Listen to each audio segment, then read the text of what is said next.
What's up guys, it's Bucky. Welcome to your 19th tutorial in Java. And in this tutorial I'm going to be going over something called an else if statement. Now what an else if statement is pretty much a way of giving Java many options. So in our last tutorial I showed you guys how to build an if statement such as this one, where we had a condition which if age was greater than 60, then we want you to do something like system out print line. I can copy that so I don't have to keep typing it. So if it's over 60, say you are a senior citizen. Let me type it right. There we go. So if statement allows you to give it one option. We also have something called an else, which gives it another option. Say else if it's less than 60, you are a young buck. And when we run this, make sure we don't got any errors. It says you are a young buck. So again, a simple if statement, what this allows you to do is give it one option and an alternative option.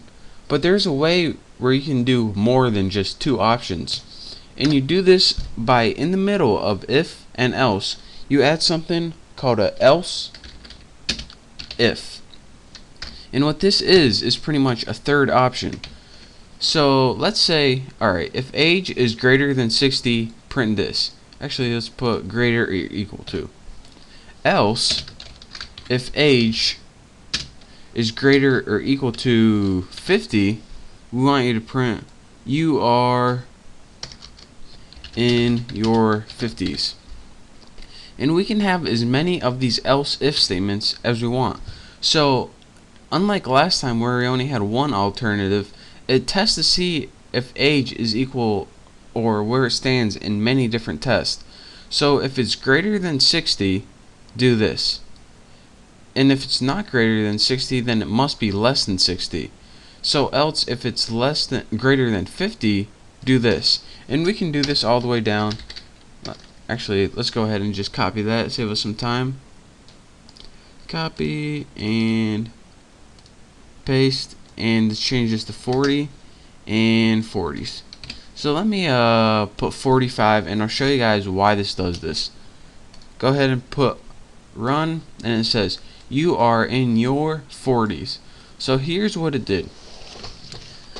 It can only do one of these things.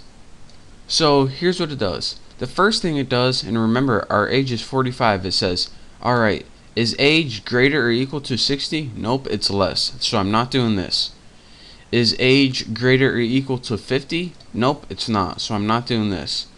Is age greater or equal to 40? Yes, it is greater than 40, so I am doing this. You are in your 40s. So that's why it outputted you are in your 40s. And again, whenever you use the if statement, as soon as it finds its answer, it exits the whole thing. So it can only do this, this, this, or this.